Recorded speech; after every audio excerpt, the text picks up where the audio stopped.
The message came on a Tuesday morning. Commander Lisa Harmon was drinking her coffee on the observation deck of Earth Defense Station, watchful eye. Through the large window she could see Earth, blue and peaceful against the blackness of space. For 200 years humans had been part of the great galactic community. For 3,000 years before that, the many alien races had lived in peace with each other. Lisa enjoyed these quiet moments before her shift. The warm cup in her hands, the beautiful view of home, and the gentle hum of the station around her made her feel content. Everything was normal. Everything was fine. Then Officer Diane Miller's voice came through the speaker. "Commander, we're receiving a message from the Galactic Council. Priority 1. Lisa sighed and put down her coffee. Priority 1 meant it couldn't wait. "I'll be right there." The command center was busy with the morning shift. Screens displayed information from all parts of the station and from ships moving through Earth's space. Lisa nodded to her crew as she walked to the main communication console. "Put it through," she said. The largest screen flickered, and the image of Ambassador Zextar appeared. He was a Zenturian, one of the oldest species in the Council. Tall and thin, with blue-green scales that shimmered in the light, he had 4 eyes that blinked independently of each other. Normally, Zextar was friendly, and even smiled in the human way when they met. Today, his face was serious. "Commander Harmon," he said, his voice deeper than usual, "I bring a formal message from the Galactic Unified Council." Lisa straightened her uniform. A formal message was rare. "The Earth Defense Force is ready to receive it, Ambassador."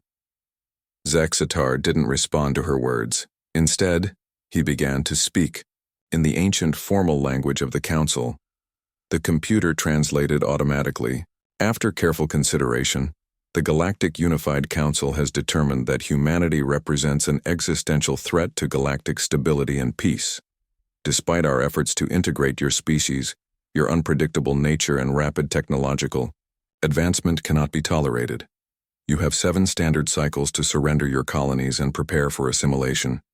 If you resist, you will be eliminated. This decision is final and unanimous. The screen went black. Lisa stood frozen, her mind trying to process what she had just heard. The peaceful council, which had welcomed humanity with open arms, had just declared war. It made no sense. The command center was silent. Everyone had heard the message. Lisa turned to look at her crew, expecting to see fear or shock on their faces. Chief Engineer Frank Winters broke the silence. He laughed, a single sharp sound that echoed through the quiet room. "Are they joking?" he asked, looking around at the others. Security Chief Vincent Rodriguez shook his head, but there was a smile forming on his face. "If they are, it's the worst joke in galactic history." More laughter began to spread through the command center. Communications Officer Diane Miller was trying to hide her smile behind her hand. Navigator Paul Johnson was openly chuckling at his station. "People," Lisa said, trying to sound serious. "This is a declaration of war from the most powerful organization in the galaxy. We should be terrified?" Frank interrupted. "Come on, Commander. Have they forgotten what happened the last time someone tried to conquer Earth?" Lisa knew what he meant. Before joining the galactic community, humans had almost destroyed themselves many times. Nuclear wars, climate disasters, deadly viruses. They had faced extinction again and again. Each time they had survived. Each time they had grown stronger. Compared to humanity's own self-destructive history, an alien invasion seemed almost simple. Despite herself, Lisa felt a smile forming. "Protocol says we need to inform Earth Central Command. Admiral Jackson is going to love this." The crew laughed again, louder this time. The tension in the room broke completely. Lisa sent the message to Earth, adding a note about the crew's reaction. She expected Central Command to order immediate preparations for war. Instead, the response was brief. "Acknowledged. Implementing protocol laughter. Stand by for orders." Protocol laughter. Lisa had heard rumors about it, a defense strategy developed specifically for this scenario, but she had never thought it would be used. The idea that Earth's military had a plan called laughter made her smile again. News of the Council's declaration spread quickly. On the station's common channels, Lisa saw reactions from all over human space. A bar on Mars was holding an end-of-the-world party. Miners on Europa were taking bets on how long the war would last. On colony worlds, local governments were making announcements that sounded more like jokes than serious war preparations. No one was panicking. No one was afraid. Humanity had faced its end many times before, usually by its own hand. An outside threat? That was almost refreshing. By evening, the first memes were spreading through the networks. Pictures of Zenturians with funny captions, video clips of old Earth movies about alien invasions, edited to make them even more ridiculous. Songs with new lyrics about the coming war. In her quarters, Lisa checked the latest updates from Earth. The planet's unified defense system was activating, but it wasn't being done in secret. The news channels were showing it all, treating it like a big show rather than preparation for war. A message from her friend Captain Sam Wilson on the defense ship Last Laugh popped up on her screen. "Just got our orders," it read. "We're supposed to act like we're in total confusion while actually moving to defensive positions. The aliens are going to think we're complete idiots until we hit them with everything we've got. This is going to be fun." Lisa shook her head, smiling. Only humans would see a galactic war as fun. Her screen beeped again, a message from Admiral Jackson himself. "Commander Harmon, your station will play a key role in Protocol Laughter. Continue normal operations. Appear unprepared. Let any alien observers see humans laughing at the threat. Meanwhile, your tech team will be receiving encrypted instructions to modify the station's defense systems. The enemy expects fear. Show them laughter instead." Outside her window, Earth continued to spin peacefully. For now, nothing had changed. No alien ships filled the sky, no weapons fired. Just a message, a threat from across the stars. Lisa thought about the Zenturians and the other council races. They had studied humans for 200 years, yet they had missed the most important thing about them. Humans didn't fear the end of the world. They had been expecting it, preparing for it, even causing it themselves for thousands of years. When faced with destruction, humans didn't cower. They laughed. Then they fought back. And as the first day of the first galactic war in 3,000 years came to an end, that laughter spread across human space, a sound that would soon make even the mighty council wonder what they had started. High Admiral Vexithalor stood on the bridge of the Zenturian warship Eternal Glory. He was the most respected military leader in the galaxy. For 200 years he had served the Galactic Council. Never in that time had he faced a real war. The last war had ended 3,000 years ago, long before he was born. Now he led the largest fleet ever assembled. 10,000 warships moved through space toward the human home system. Their engines glowed blue against the blackness. Each ship carried weapons that could destroy entire cities. Together, they could turn planets to dust. "Status report," Vexus Thalor said, his 4 eyes scanning the large display in front of him. Sub-Admiral Krill, his second-in-command, stepped forward. Her scales were darker than his, almost purple in the ship's light. "We are 3 days from Earth system, Admiral," she said. "Our scouts report that the humans appear to be unprepared." Vexthalor turned all 4 eyes to her. "Unprepared? We declared war. They should be mobilizing their defenses." Krill shifted uncomfortably. "They are not, sir. Our intelligence ships near Earth report unusual behavior. The humans are having parties. Their news channels are showing jokes about us. They seem to be treating our declaration as entertainment." "Show me," Vexithalor demanded. The main screen changed to show images from Earth. Humans in bars, raising glasses and laughing. Street parties with signs that made fun of the council. News hosts smiling as they discussed the coming war. "This makes no sense," Vexthalor said quietly. "The council's analysis predicted immediate surrender or panic. Humans are supposed to be emotional and easily frightened. Perhaps they don't understand the seriousness of their situation," Krill suggested. "Their military is tiny compared to ours." Vexithalor was not convinced. Something felt wrong about all this. The humans were acting too strangely. Were they hiding something? Increase surveillance, he ordered. I want to know what they're really doing. On Earth, the real preparations were happening below the surface. Beneath the laughter and jokes, humanity was getting ready for war. In a deep underground base in what had once been called North America, the Earth Defense Force leaders gathered around a large table. Admiral Sharon Jackson, head of the Defense Force, pointed to a holographic display of the solar system. The alien fleet will reach our outer defenses in 3 days, she said to the group of men and women around her. Protocol laughter is working perfectly.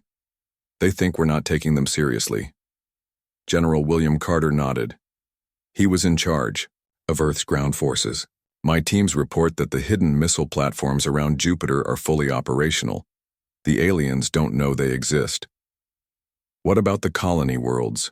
Asked Fleet Commander Maria Lopez. They're more vulnerable than Earth.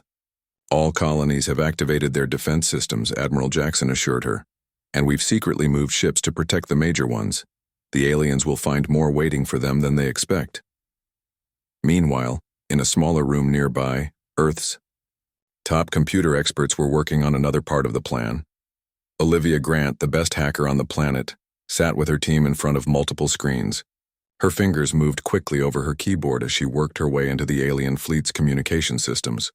We're in, she announced to her colleague Ben Martinez, who sat beside her. Their security is good, but not good enough. What now? Ben asked, looking at the strange alien symbols on the screen. Olivia grinned. Now we watch and learn. We don't disrupt anything yet. But I think we should leave them a little message to find. She typed quickly, then hit enter. There. I just planted an old Earth song in their main communication system. In about 6 hours, every screen on their command ship will start playing.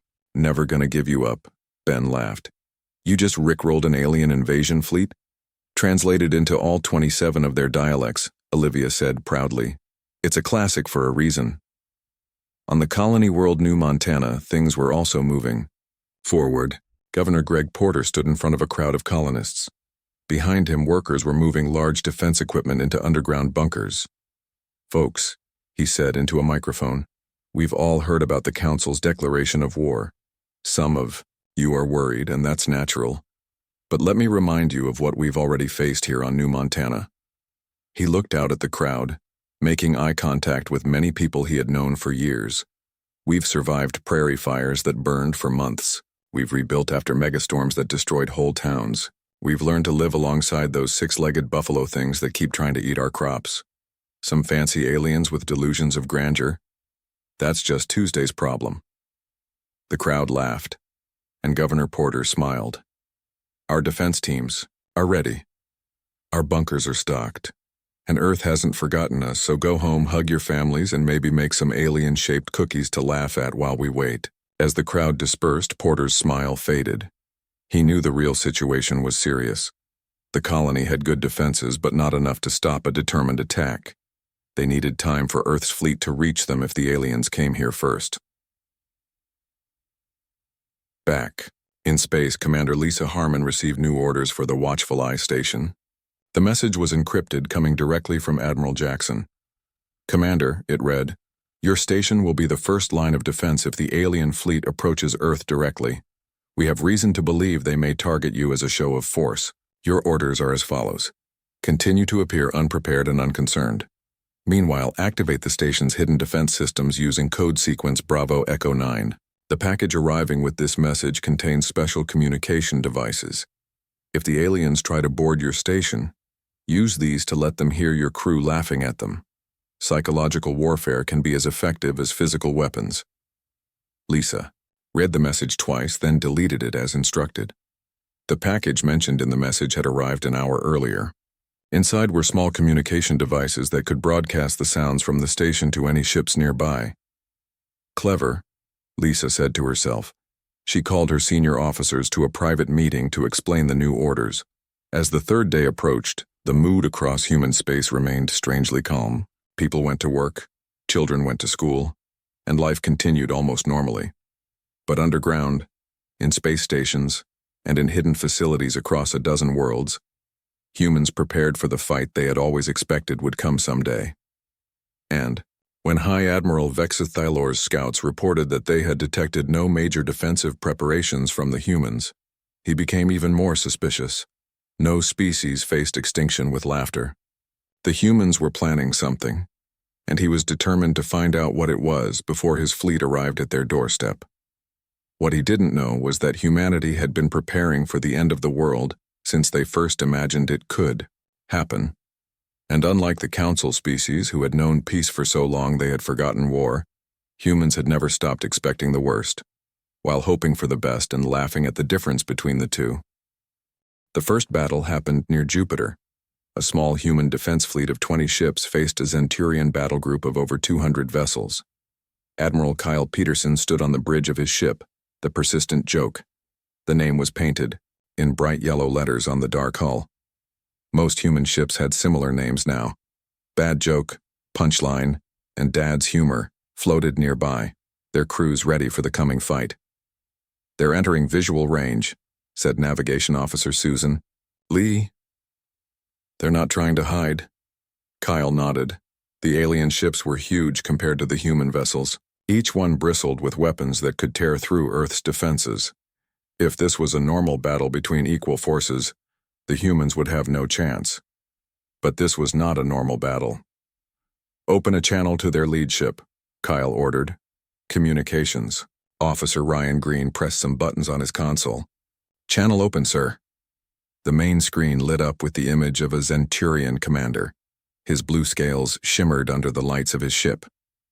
All four of his eyes narrowed when he saw Kyle. "This is Commander Zexaval of the Zenturian battlecruiser." "Righteous Fury," the alien said. "You are outnumbered and outgunned. Surrender now or be destroyed." Kyle smiled pleasantly at the alien. "Good morning, Commander. This is Admiral Kyle Peterson of the Earth Defense Force. Before you start shooting at us, I thought you should know that we've seeded your ship with approximately 300 rubber ducks." The alien blinked all four eyes in confusion. "What are you talking about? What is a rubber duck?" "It's a small yellow bath toy," Kyle explained calmly. "They're set to start quacking simultaneously in about 5 minutes. The alien commander's face showed a mix of confusion and anger. "Your attempt at psychological warfare is primitive and—" Right on cue, a chorus of quacks echoed through the alien ship's command center. The Zenturian commander turned in shock as his crew began looking around in confusion. Some small, yellow objects had somehow appeared on their bridge. Kyle gave a signal to his weapons officer.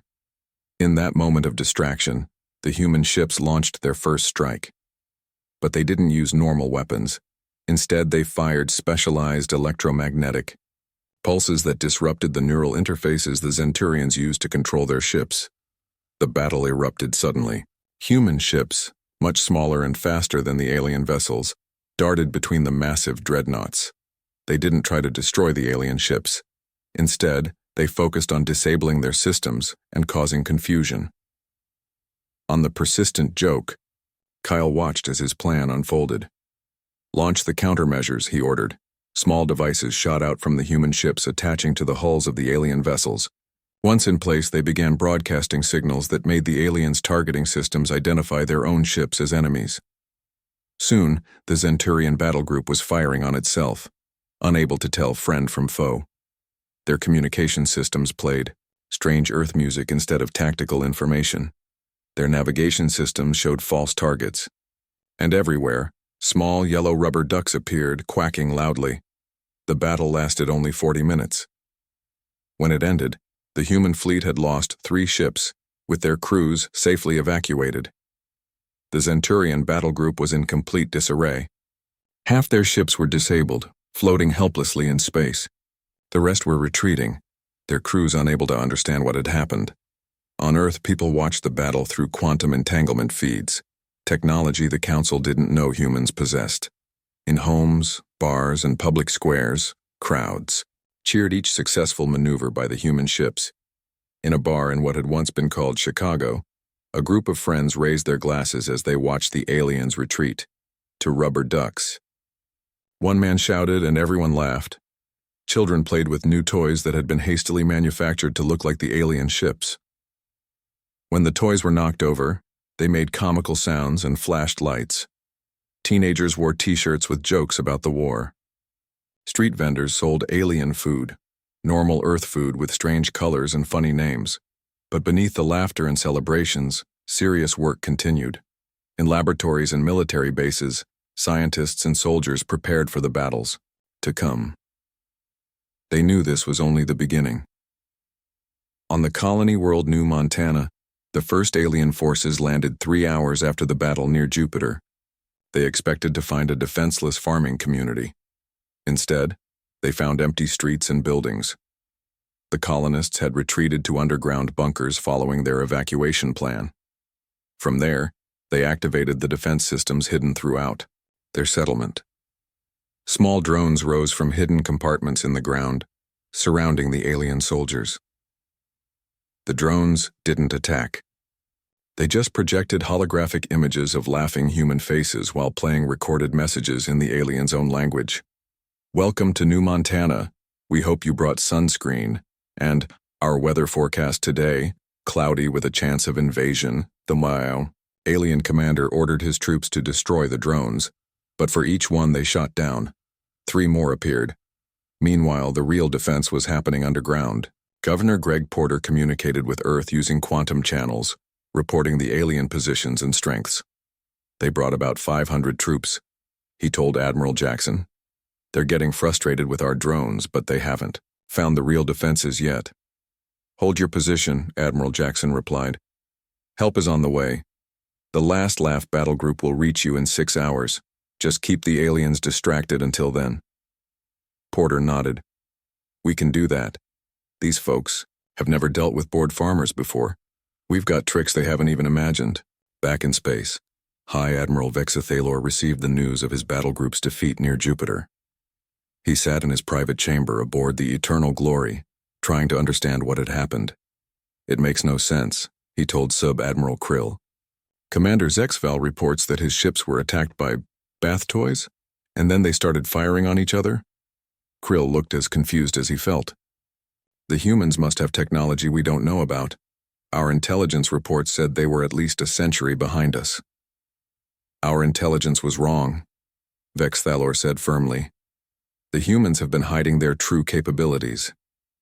The question is why, and why respond to our declaration of war with laughter and jokes?" On Earth, Dr. Nancy Ellis was explaining this very question to the United Nations. As Earth's leading expert on alien psychology, she understood what the Council species couldn't. Laughter, she explained to the gathered representatives, has always been humanity's response to fear. It's how we cope with the unbearable. Throughout our history, the darkest humor emerged from our darkest times. The aliens don't understand this because their species evolved differently.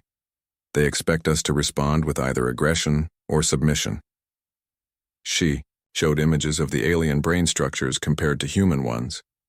"See this area here? In humans, it processes both fear and humor. In Centurions and other Council species, these are completely separate. They literally cannot understand why we would laugh at something frightening." As Dr. Ellis finished her presentation, news arrived of another victory. The small stealth fleet led by Captain Eric Daniels aboard the Silent Chuckle had successfully infiltrated a Centurion supply line. They had replaced the aliens' weapon components with non-functional replicas that would fall apart when used. The war was only beginning, but already the tide was turning. The mighty Council forces, expecting an easy victory against primitive humans, found themselves facing an enemy unlike any they had encountered before, one that treated war as both deadly serious business and an elaborate prank.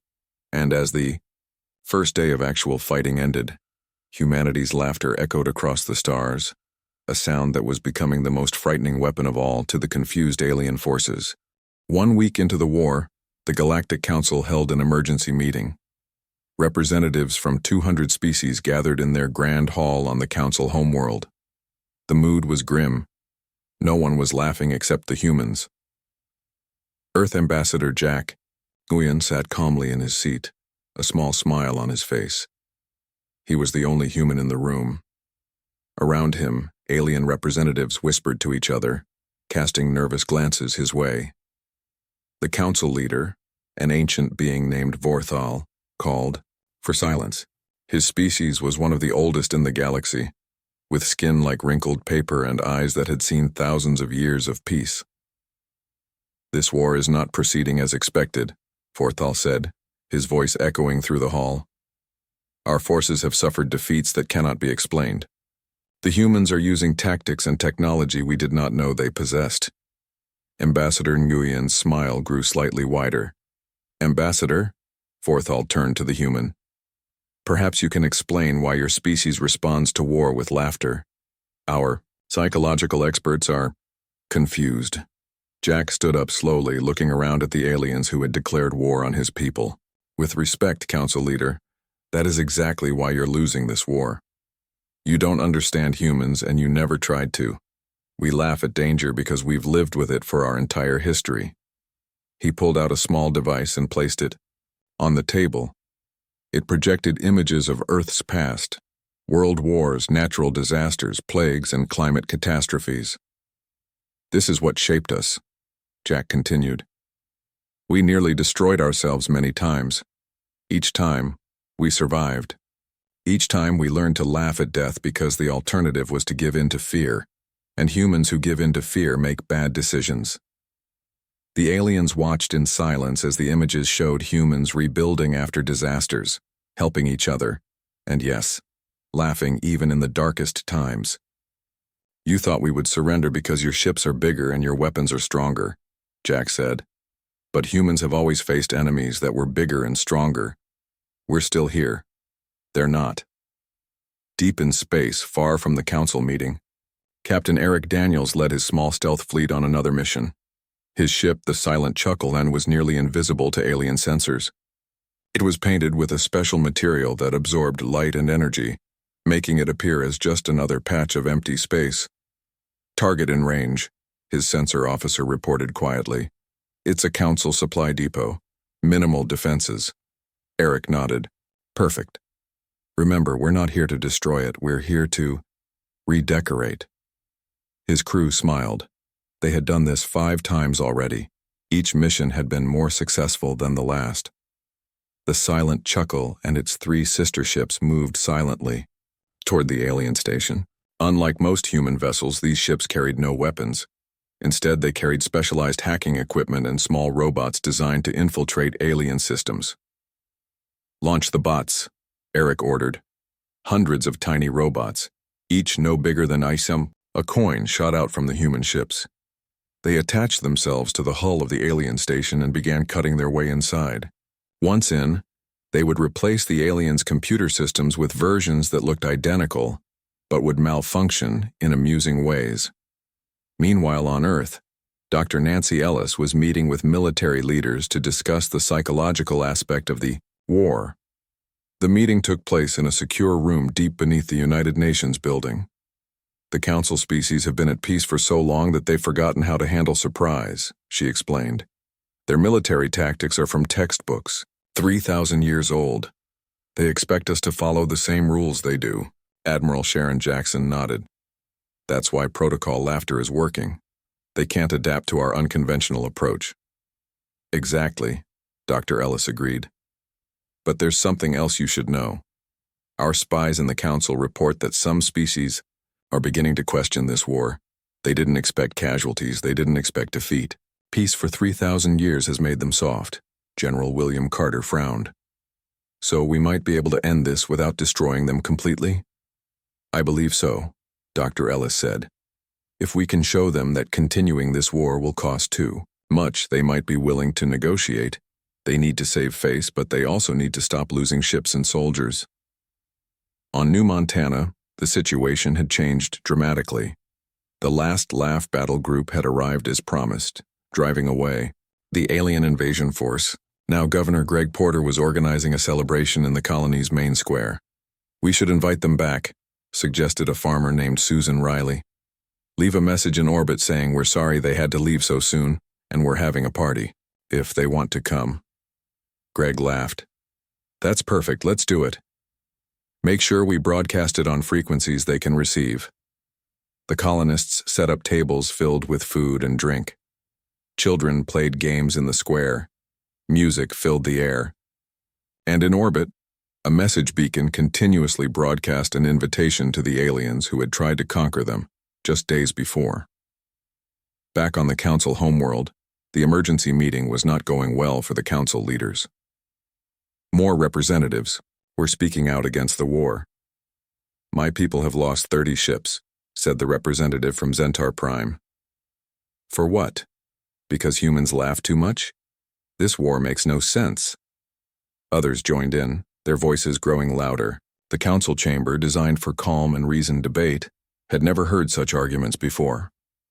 Ambassador Jack Nguyen sat quietly, still smiling. He had sent a coded message to Earth as soon as he arrived for the meeting. Now he was waiting for the response, and it came sooner than expected. His communication device beeped softly. The message was simple. "Operation Smile activated, stand by." Jack's smile grew wider. Operation Smile was the final phase of Protocol Laughter, the part that would end the war. High Admiral Vexa Thalor was having the worst day of his long career. First, he had received news that another battle group had been defeated near the human colony world New Montana. Then his own flagship had started experiencing strange malfunctions. The lighting would change colors randomly. The food dispensers produced meals that tasted like human desserts. And worst of all, every communication screen occasionally showed short videos of humans doing something called stand-up comedy. "Someone is in our systems," he growled to Sub-Admiral Krill. "Find them and remove them." Krill looked worried. "We've tried, Admiral. Our best technicians can't find the source. It's like the ship itself is laughing at us." Before Vex Thalor could respond, every light on the flagship Eternal Glory went out at once. When they came back on 5 seconds later, something had changed. On the main bridge, where before there had been only Zenturian crew members, now stood a single human woman. "Hello," said Olivia Grant, Earth's premier hacker. "I thought it was time we met in person." She wasn't really there, of course. It was a hologram projected through the ship's own systems. But the effect was shocking to the Zenturian crew. "How did you get in our systems?" Vex Thalor demanded. Olivia smiled. "I've been in your systems since before the war started. You really should update your security protocols more often. They were embarrassingly easy to crack." As Vex Thalor and his crew stared in shock, similar holograms appeared on every Council warship throughout the galaxy. Earth had just shown its true technological capability, and it far exceeded what the Council had believed possible. The message was clear. If humans could put holograms on their ships, they could have put weapons instead. The war could have been over before it began. And still, humanity was laughing. 3 months after the war began, High Admiral Vex Thalor's flagship hung in space above the Galactic Council's homeworld. But it was not there as a protector. It was there as a captive, surrounded by human vessels that had appeared from nowhere, using technology the Council had not believed possible. Vex Thalor stood at the window of his private chamber, looking out at the human ships. They were smaller than his massive flagship, but now he knew their true power. They had disabled his vessel without firing a single destructive shot. His weapons, engines, and shields had simply stopped working all at once. "Admiral, Sub-Admiral," Krill said from behind him. "The human representatives have arrived for the meeting." Vexa Thalor turned slowly. "Show them in." The door slid open, and 3 humans entered. Vex Thalor recognized Earth's President Amy Reeves from intelligence briefings. Beside her stood Admiral Sharon Jackson and Ambassador Jack Nguyen. "Hi, Admiral," President Reeves said with a polite nod. "Thank you for agreeing to this meeting." Vex Thalor gave the Zenturian equivalent of a laugh, a short hiss through his teeth. "Did I have a choice? You control my ship." "There is always a choice," President Reeves said. "You could continue fighting. We both know how that would end, but it is your choice to make." Vex Thalor studied the human leader. She was much smaller than him, physically weaker by far. Yet there was something in her eyes that made him uneasy. The same thing he had seen in the eyes of every human he had encountered. A calm confidence that bordered on amusement. "What do you want?" he asked finally. "Peace," President Reeves answered simply. "The same peace that existed for 3,000 years before you broke it. But with changes," Admiral Jackson added. The old peace was built on fear. The new peace will be built on understanding. Inside the Grand Council chamber, representatives from all member species had gathered for an emergency session. The mood was tense. Through the enormous windows, they could see human ships positioned near key council worlds, ships that had penetrated their supposedly impenetrable defenses. President Reeves stood before the council, her expression serious but with a hint of humor in her eyes. 3,000 years ago you established peace among the stars, she said. We respect that achievement. But peace maintained through fear isn't true peace, it's just delayed conflict. She nodded to General William Carter, who activated a holographic display.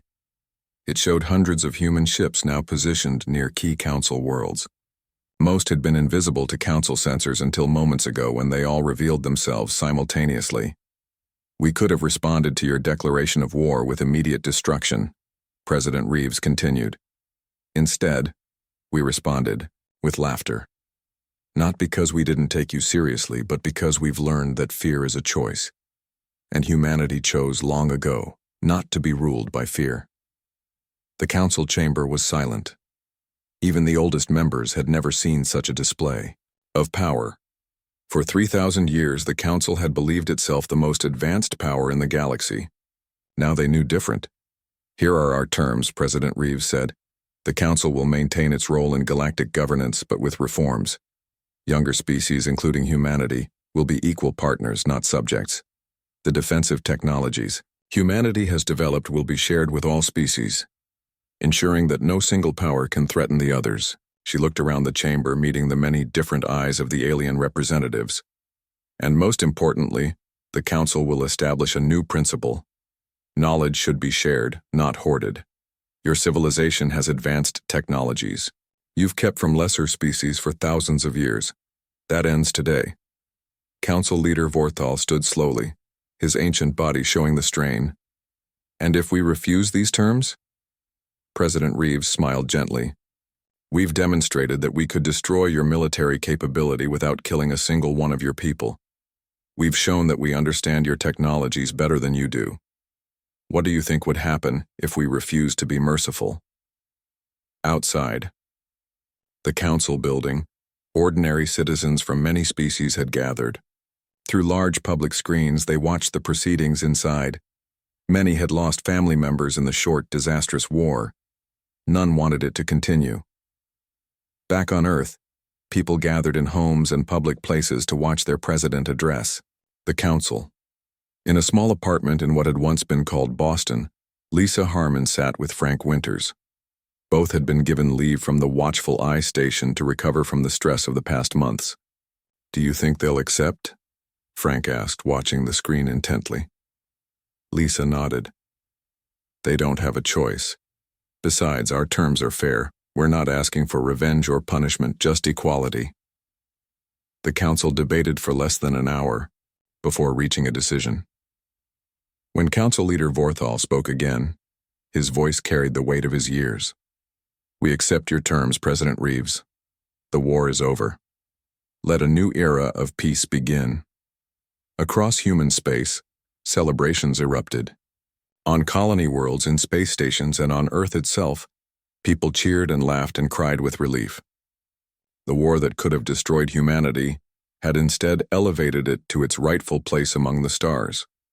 As the delegates left the council chamber, an elderly council member approached Jack Nguyen, Earth's ambassador. I don't understand, the alien admitted, his voice low so others couldn't hear. You could have destroyed us, why didn't you? Jack smiled gently. Because the joke isn't funny if someone gets hurt. Humanity learned that lesson the hard way through centuries of our own conflicts. We didn't fight this war to win it. We fought it to end it once and for all. 1 month later, life across the galaxy was beginning to return to normal. But it was a new normal. Human ships now patrolled alongside council vessels. Human representatives sat on all important committees. Human teachers shared knowledge with alien students, and alien teachers did the same on Earth. On New Montana, Governor Greg Porter welcomed the first official Zenturian delegation to visit the colony. Unlike the invasion force that had come before, these visitors came in peace. "We have a tradition here on New Montana," Greg told the aliens as they sat down to a feast in the colony's main square. "When someone new arrives, we throw them a party." A female Zenturian tilted her head in confusion. "Even former enemies?" "Especially former enemies," Greg replied with a smile. "Nothing heals old wounds like good food and bad jokes." On Earth, children still played with toys that looked like alien ships, but now those toys came with human vessels as well, designed to play together rather than fight. In schools, students learned about the council species with curiosity rather than fear. And in government buildings, plans were made for humanity's expansion among the stars, not as conquerors, but as partners. And in deep space, where human exploration ships ventured into the unknown, they carried with them the message that had saved their species countless times. In the face of darkness, laugh, and then get to work fixing the problem, as President Reeves had told the council in her final remarks. "We come from a world that tried to kill us many times. We survived by helping each other and finding humor in the darkest moments. We don't want to rule the galaxy. We just want to make sure everyone in it has the chance to laugh together." The Great Galactic War had lasted just 3 months. It had changed everything, and it had started with laughter.